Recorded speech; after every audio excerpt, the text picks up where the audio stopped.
Hi.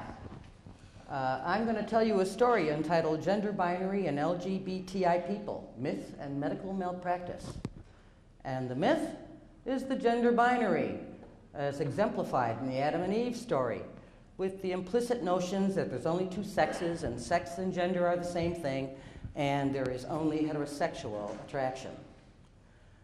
I contend that lesbian, gay, bisexual, transgender, and intersex people have been and continue to be victims of medical malpractice purely because they are neither Adams nor Eves.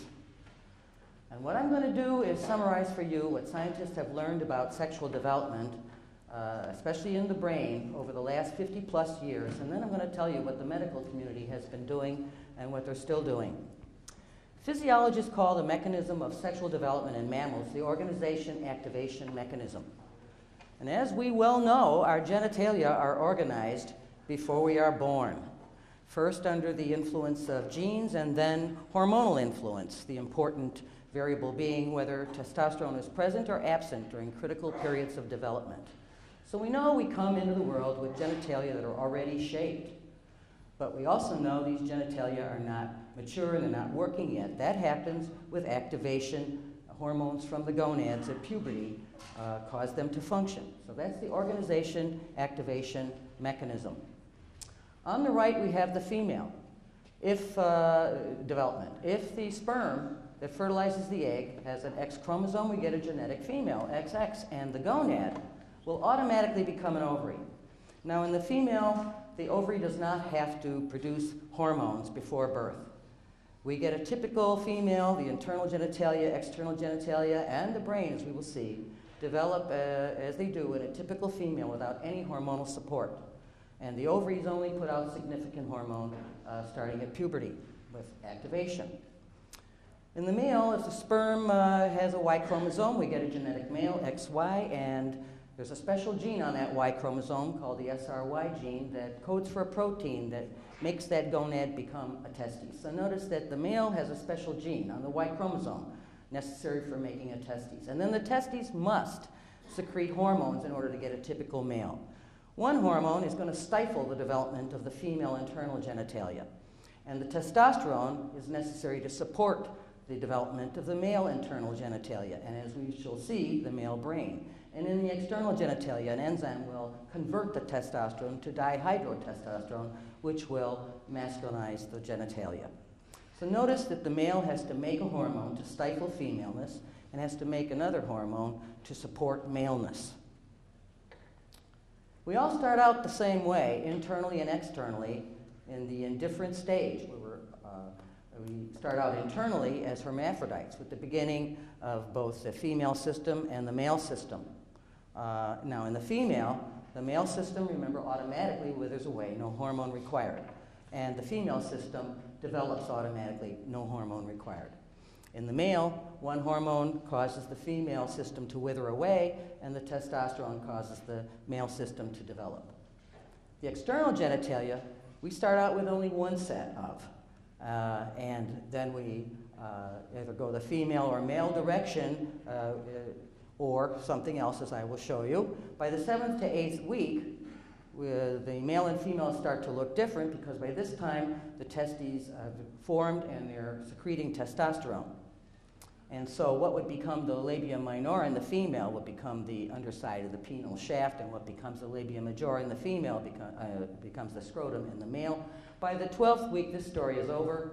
However the genitals look, that's the way they're going to look when you're born. Now, in order for that testosterone to work, it has to get into the target cell, and it has to bind to a receptor. Think of the hormone as a little three-dimensional key. The receptor is like a lock. The key has to fit in the lock.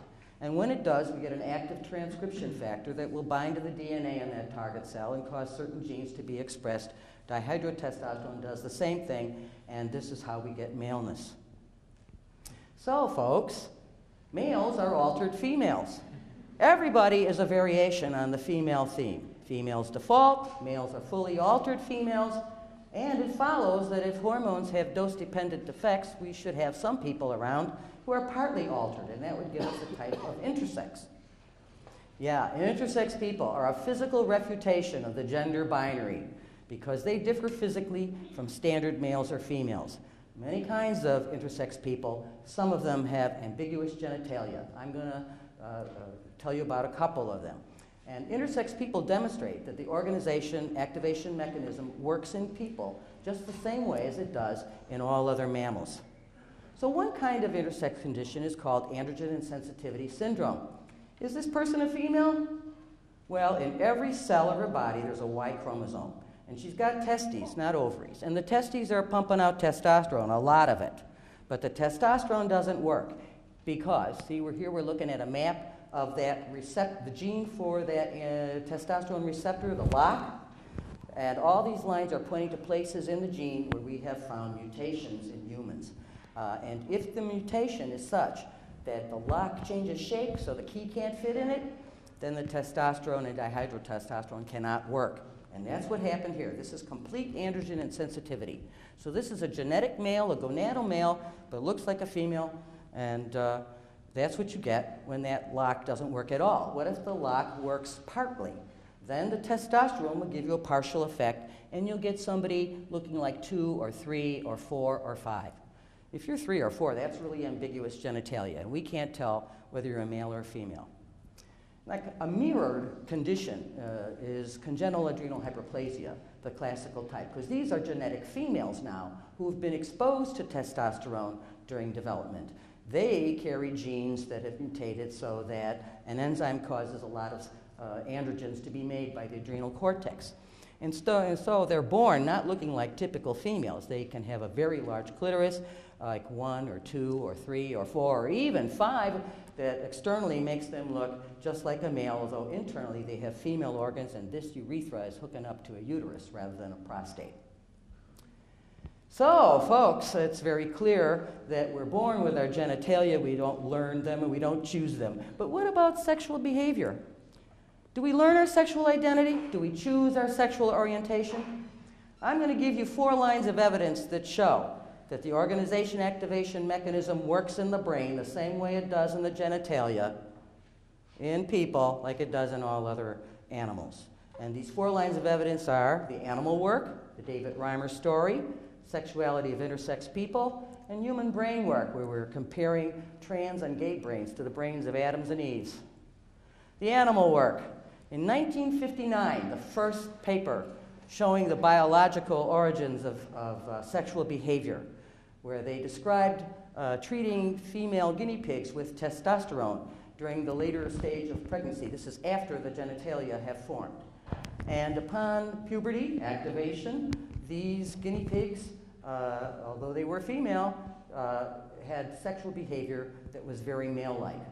So this showed that the testosterone was organizing the brain and the behavior was affected later in life. And many, many, many mammals have been looked at over the years since then, and all of the evidence points to a determining influence of prenatal hormones when it comes to sexual behavior, without exception.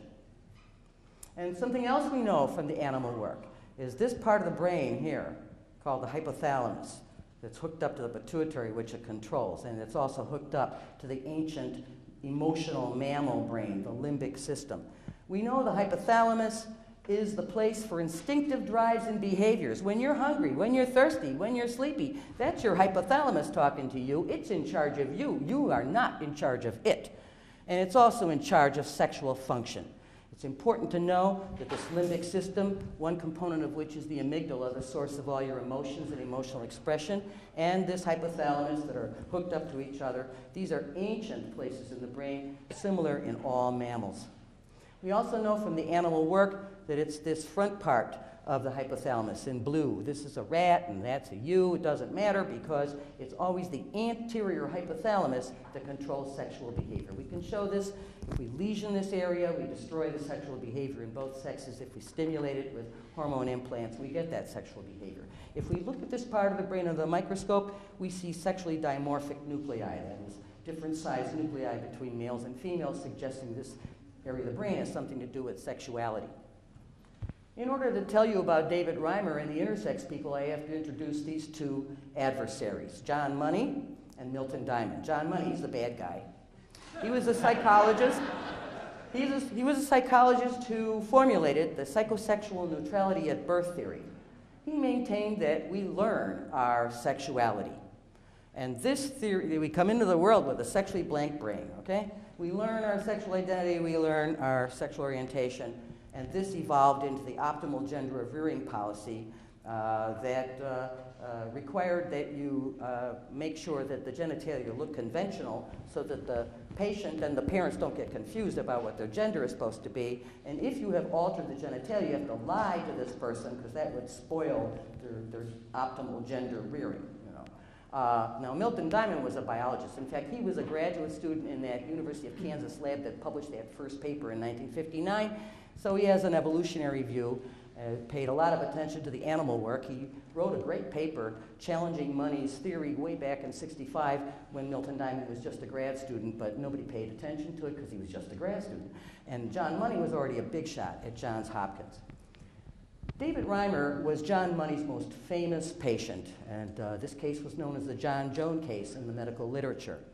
David Reimer was an identical twin boy whose penis was destroyed in a circumcision accident. The distraught parents consulted John Money, who says, well, we'll make him a girl. So they castrated this little baby.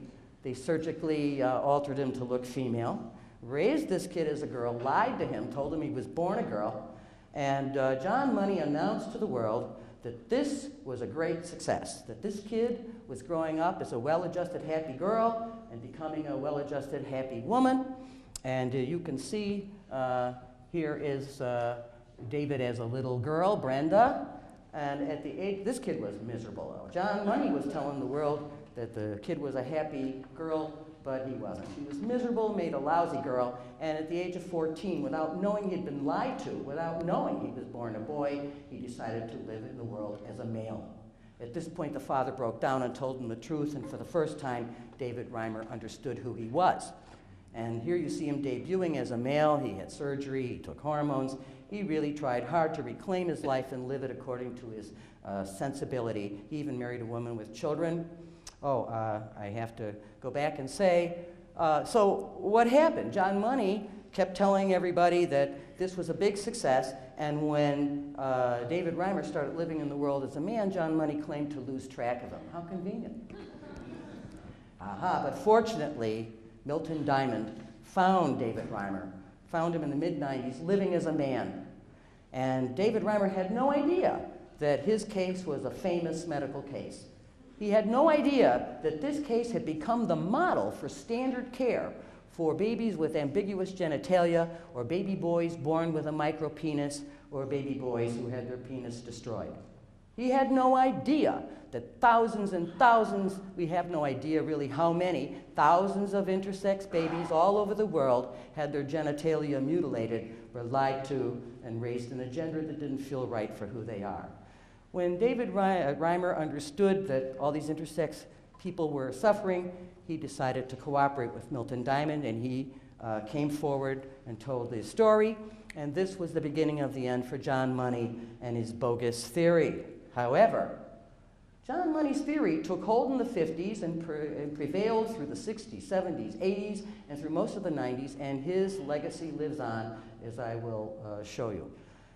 This phallometer was designed by an intersex group to show how John Money's theory played out in medical practice. So, if you were a baby boy, your penis could never be too big, but it certainly could be too small. And if it was smaller than an inch, well, we're just going to hack it off and raise you as a girl. Okay? And a clitoris can never be too small, but it certainly can be too big, and if it's too big, we're hacking it off with its nerve endings, and that'll make you an Eve. You see, you got to be an Adam or an Eve. You got to be able to penetrate or be penetrated. You never can be something in between or both or neither. Now, ever since John Money was exposed as a quack, many of the intersex people have been coming forward out of the shadows, out of the secrecy and shame. And now we can learn about their sexuality. So what about these people with complete androgen insensitivity syndrome? What is their sexual identity? Guess what? All of them feel female because the testosterone could not work in their brains. Okay? And how about the people with partial androgen insensitivity? Well, some feel like males and some feel like females. It varies. So many raised as boys live as females as they get older. Many raised as girls live as men as they get older. Congenital adrenal hyperplasia, most of these females are heterosexual women, but the incidence of bisexuality and lesbianism is higher, and that goes along with the organization activation mechanism. And then there's a group of intersex people. This is called cloacal extrophy. This condition causes malformation of the entire pelvic region, and usually the genitalia are poorly formed, if at all. Half of these babies are genetic males, XY, and the testes have produced testosterone normally before birth, but because of John Money's policy, these people were subjected to feminizing genitoplasty. Of course, they were castrated and lied to and raised as girls until they were born girls. And guess what we know now? Many, many of these people, as they grow up, start living in the world as men without knowing that they've been lied to. So clearly, something very powerful and something very innate is going on here, and it has nothing to do with their upbringing. And finally, the brain work, where we compare the brains of trans and gay people with the brains of Adams and Eves. Okay, and if you got your hands on a bunch of transsexual brains, where would you look to compare them? Why? The animal work says, look at the anterior hypothalamus. So that's where they looked, and guess what they found? They found this nucleus, it's a pair actually, called the bed nuclei of the stria terminalis. Now this is a region where the emotional brain, the amygdala, is sending in emotional information to the anterior hypothalamus, the sexual brain. And we know if you destroy this area, there is no sexual behavior. And this is a typical straight man. This is a typical straight woman. This is a gay guy, to show that this region has nothing to do with sexual orientation. Gay men and straight men look the same here. But this is a male to female transsexual. And I want you to notice how similar this region looks to that of a typical female. These scientists incorporated controls to show that the size of this nucleus is not influenced by sex hormones in adulthood. The inference being that these brain regions were organized before birth. Now that was a study looking at the presynaptic nerve endings coming into the nucleus. A second study looked at the postsynaptic cells and found the same kinds of results. Straight man, straight woman, gay man, male to female, transsexual. In this study, we also have the first and only female to male brain, and when we look at this nucleus in that individual, there it is with all the other typical men. And here's somebody who was male-bodied but felt female ever since you could remember, but never did anything about it. No surgery, no hormones. And now when we look at this part of the brain in that person, it looks the same as in regular females and in the trans women. I think this tells us that trans people are not crazy, and they're not imagining or making anything up, that what they say about how they feel about themselves is real. Okay? And plus, we have genetic evidence. There's a high proportion of male to females who carry a gene that codes for a longer version of the androgen receptor, which is known to weaken the testosterone effect, and this could explain why the brain did not get altered to give them a male identity. And there's also a high proportion of female to male people who carry genes that code for enzymes that cause a lot of sex steroids to be made before birth, and this could masculinize the brain and cause them to have a male identity. How about sexual orientation? Well, now we know gay people are all over the world, and that homosexuality is widespread in the animal kingdom.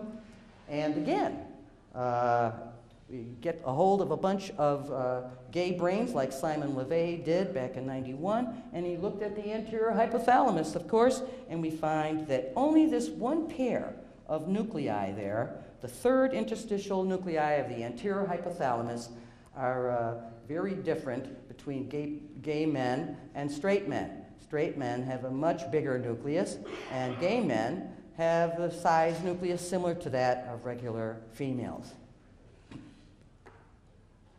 And a second study done on human brains confirmed the first study. And moreover, when scientists looked at rams who were known to be exclusively gay and compared them to the straight rams and looked at this these nuclei in the anterior hypothalamus, what do you think they found? They found the same thing that we found in the human studies.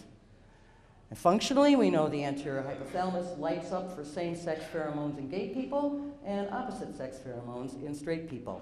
And we know that there's a genetic component in both gayness and lesbianism.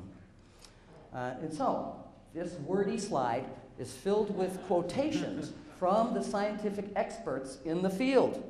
I didn't want to change what they had to say. Gender identity and sexual orientation are programmed or organized into our brain structures when we are still in the womb. Since sexual differentiation, this next statement addresses the origins of transsexuality. Since sexual differentiation of the genitals takes place in the first 2 months of pregnancy and sexual differentiation of the brain starts in the second half of pregnancy, these two processes can be influenced independently, which may result in extreme cases in transsexuality. So notice, it's not that they mislearned their gender roles or something went wrong when they were being raised as little kids. This is an innate phenomenon. And now the next statement is the scientist talking to the pediatricians and telling them to stop the infant genital mutilation.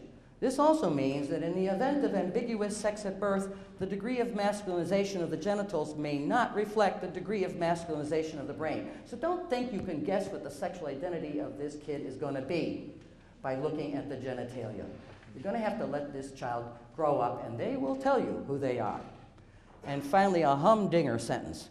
There is no indication that social environment after birth has an effect on gender identity or sexual orientation. So, you know what? We don't learn our sexual identity, and we don't learn our sexual orientation. We discover it.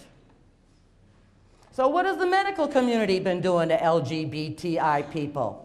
Well, they've pathologized and stigmatized us from the get-go. And their policy has been to fix LGBTI people, make them conform to the gender binary. And I'm sure you know, gay people have had all sorts of atrocities visited upon them. They've been castrated, they've been administered sex hormones, they've been psychoanalyzed, they've been negatively conditioned to homoerotic stimuli, they've had their hypothalamus lesioned, they've been submitted to electroshock treatment and epileptic insults, and none of these things have worked. That's a very impressive kind of evidence right there. And homosexuality has been classified as crazy since the inception of the Diagnostic and Statistical Manual of Mental Illnesses, which is the Bible of the American Psychiatric Association. And gay people, we got ourselves removed from the DSM through political activism. There never was any science in this story. The psychiatrists never had a shred of evidence to show that gay people are crazy. And yet, the reparative therapy continues in spite of the fact that we know that it doesn't work and that it causes harm.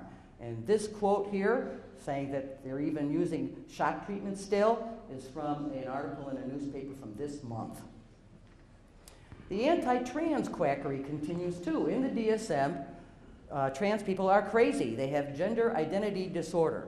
And the World Health Organization, as well as the American Psychiatric Association, considers trans people crazy. And not only that, but they have given the revision of the DSM over to reparative therapy quacks, and they are changing the name to placate trans activists, but trans people are still crazy in the DSM.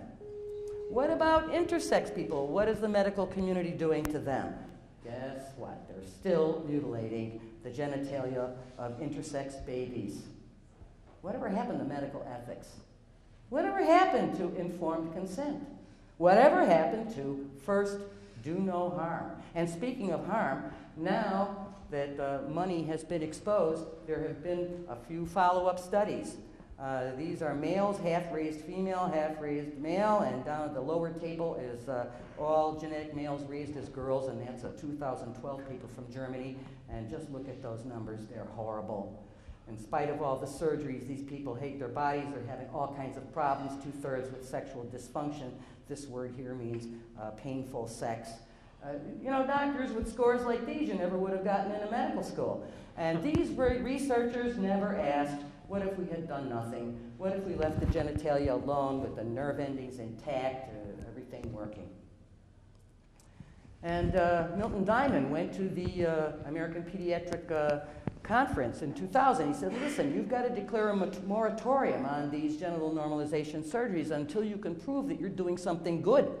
And they said, no, no, we're not declaring a moratorium, and they used parental distress and prejudice to justify the ongoing damaging surgery. And not only that, the pediatricians actually voted to not inform their former patients of their intersex status and previous medical treatments. And in response to intersex activism, they devised new pathologizing terminology so that all intersex people are disordered. And to boot, those quacks that are revising the DSM have invented a new form of craziness for intersex people who are unhappy with the gender assigned to them at birth. It's very clear that we need to reform medical care for LGBTI people. The scientific message that core sexuality is innate needs to reach everybody. LGBTI people are natural variations. Yeah, we're different, but we're not disordered. And the medical people should have as their goal our health and happiness, not trying to convert us into Adams or Eves. Clearly, ethical guidelines for medical treatment of LGBTI people should be established, because medical policy should be based on scientific evidence and ethical principles, not religious myth. Thank you.